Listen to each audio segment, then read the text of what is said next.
ಬಿಡಲ್ಲ ಅನ್ಸುತ್ತೆ. ಅಣ್ಣ ನೋಡ್ಬೋದಾ ಕೆಳಗಡೆ? ಬಿಡಲ್ವಾ? ಹೌದಾ? ಎಲ್ಲೆಲ್ಲಿಗೆ ಹೋಗುತ್ತೆ ಇದು ಕರೆಂಟು?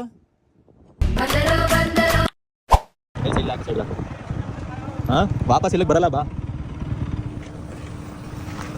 ಹೆಂಗೆ ಉತ್ಪತ್ತಿ ಆಯ್ತದೆ ಅಂತ ಅವತ್ತು ಹೇಳ್ಕೊಡ್ಲಿಲ್ವಾ? ಮುಖ್ಯ ವಿಷಯಕ್ಕೆ ಬರಲ್ಲ. MSc ಬಯೋಟೆಕ್ನಾಲಜಿ ಸ್ಟೂಡೆಂಟ್ ಆಗ್ಬಿಟ್ಟು ಇದೆಲ್ಲ ತಿಳ್ಕೋಬೇಕು. ಇನ್ಸ್ಟಾದಲ್ಲಿ ಇಲ್ವಾ ನಿನಗೆ? ನಿನ್ಗೆ ಯಾಕೆ ಆಮೇಲೆ ಹುಡುಗಿರ್ ಮೆಸೇಜ್ ಮಾಡ್ತಾರೆ ಅಂತ ಭಯ ಅವ್ನಿಗೆ.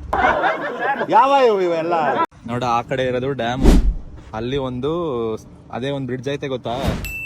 ಅಲ್ಲಿ ಗಾಡಿ ನಿಲ್ಸ್ಕೊಂಡು ಫೋಟೋ ವಿಡಿಯೋ ಹಾಕಿದ್ನಲ್ಲ ಮೊನ್ನೆ, ಅಲ್ಲಿಂದ ಬರ್ತದೆ ನೀರು.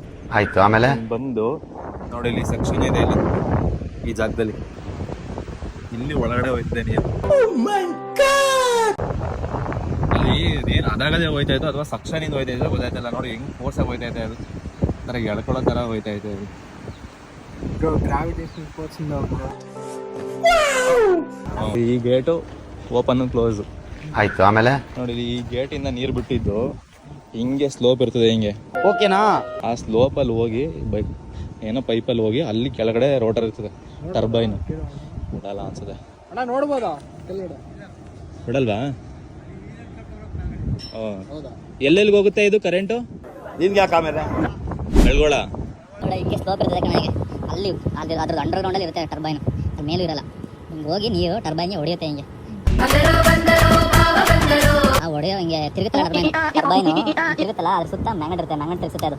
ಆ ಮ್ಯಾಗ್ನೆಟು ತಿರುಗಿದಾಗ ಸುತ್ತ ಕಾಪರ್ ವೈರ್ ಇರುತ್ತಲ್ಲ, ಆ ಕಾಪರ್ ವೈರಿಂದ ಕರೆಂಟ್ ಉತ್ಪತ್ತಿ ಆಗುತ್ತೆ. ಆ ಮ್ಯಾಗ್ನೆಟು ಕಾಪರ್ ವೈರ್ ಮಧ್ಯೆ ಮ್ಯಾಗ್ನೆಟಿಕ್ ಇಂಟ್ರಾಕ್ಷನ್ ಆಗಿ ಆ ಉತ್ಪತ್ತಿ ಆಗಿರೋ ಕರೆಂಟ್ನ ಇಲ್ಲಿಂದ ಎಳ್ಕೊತಾರೆ. ನೋಡಿ ಅಲ್ಲಿ ನೀರೆಲ್ಲ ಹುಡ್ಕೊತಾರೆ ಇರ್ತದೆ, ಆ ಕಡೆ ಎಲ್ಲ ಕಾಲ ಐತೆ, ಅಲ್ಲಿ ಉತ್ಪತ್ತಿ ಆಗಿರೋ ಕರೆಂಟ್ನ ಈ ಟ್ರಾನ್ಸ್ಫಾರ್ಮರಿಂದ ಹಿಂಗೆ ತಗೊಂಡೋಗಿ ನೋಡಿ ಇಲ್ಲಿ ಲೋಗೈತೆ, ಇಲ್ಲಿ ಹೈ ಟ್ರಾನ್ಸ್ಮಿಷನ್, ಅಲ್ಲಿಂದ ಎಲ್ಲ ಕಡೆ ಸರ್ಕ್ಯುಲೇಟ್ ಆಗ್ತದೆ.